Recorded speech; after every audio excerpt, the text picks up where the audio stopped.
Hava güzel, dışarı çıkabilirsin. Git arkadaşların yanına. Aferin kızım. Okuyorsundur değil mi?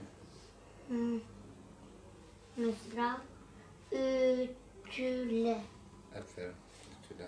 Ünite. Aferin. Bak Geri. işte okuyorum işte. Aferin. Hem oku hem yaz. Mesela heceleri oku. Sen ne yazıyorsun? Şu anda kümete. Küme. Son harf neydi? İyi bak bana Le. değil, oraya bak. Ha. Kümele. Kümele. Kümele.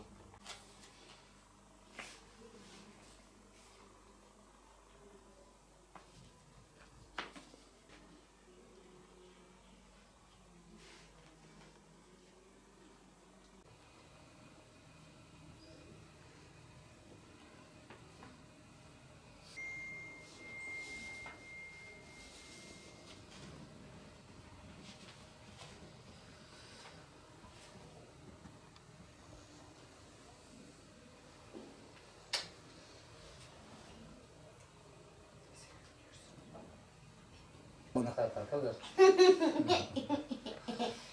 kalkılır değil mi? Biliyorsun. Biliyorum.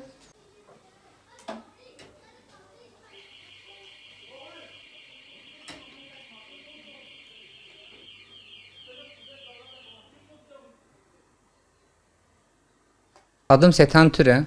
Evli 3 çocuk babasıyım. Kirada kalıyorum. Buradan 4,5-5 sene önce geçirdiğim trafik kazası sonucu ayağım 2 yerden kırıldı. Ve o günden beri çalışamaz durumdayım. O aralar, trafik kazası geçirdiğim aralar benim kızımın yanağında bir şişlik olduğunu sürekli içeriden bize anlatmaya çalıştılar. Biz ilk başta da dikkate almadık. Sonra bu bir çoğalma olunca var ya, biz bunu bir dikkate alıp kontrole getirdik. Önce bölge hastanesine getirdik, Batman Bölge Hastanesi'ne. Oradan anlamadılar. Herkes böyle bir tedirgin haline girdi. Ondan sonra bize dediler ki Elazığ'a gidin. Kalktık, Elazığ'a gittik.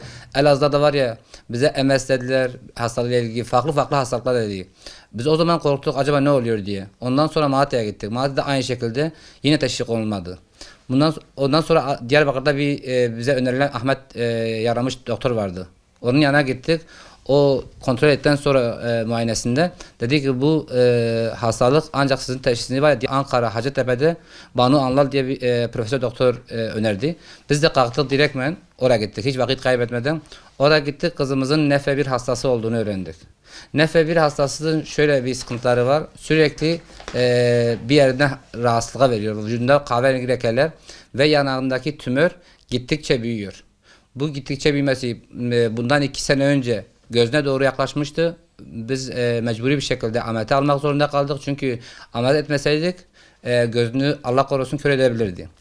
Şimdi ise hatta bundan bir buçuk sene önce de yüzündeki tümör sırtındaki kemiğe vurmuştu ve kemiği yamultmuştu. Biz onu fizik tedaviyle onunla %90 düzeltmeye çalıştık. %100 düzelmedi zaten.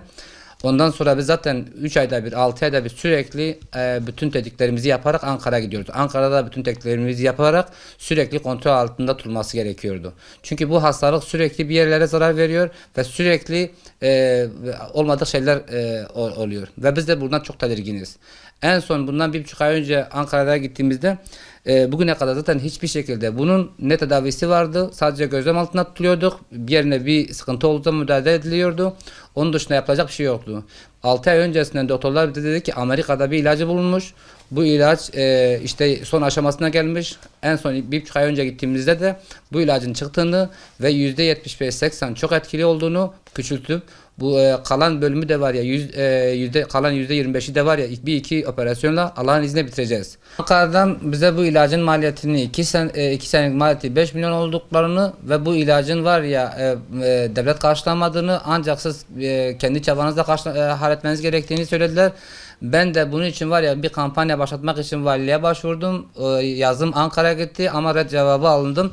Şimdi ben yetkililerden şunu istiyorum. Yani hiçbir şekilde benim gücüm yok. Hiçbir şekilde bunu karşılayacak bir imkanım yok. Ancak hayırseverlerin yardımıyla sonuca varabilirim. Kızımın ilacı tedarik edebilirim. Bunun için var ya yetkililerden ricada bulunuyor, kampanya yapsınlar bana. Biz geldikten sonra sosyal medyada var ya sesimizi duyurmak istedik. Sağ olsunlar var ya çok dönüş oldu bize.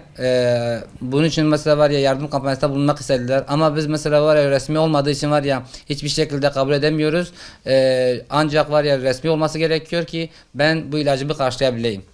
Bu konuda da var ya yetkililerden var ya yani bu kampanyalarımıza destek vermelerini bekliyorum.